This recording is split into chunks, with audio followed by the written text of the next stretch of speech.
коричневого цвета. Видите, воздух убирается.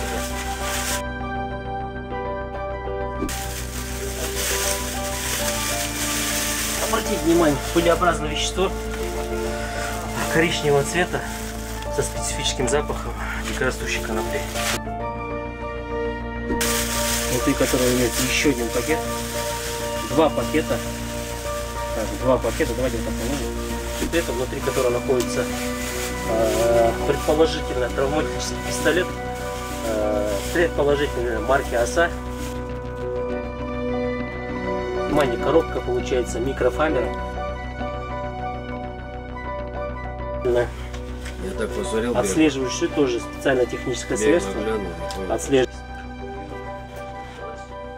Кинжала, я бы ножом, наверное, не назвал. Это мачете для дачи. Да, это скорее всего мачете. Да.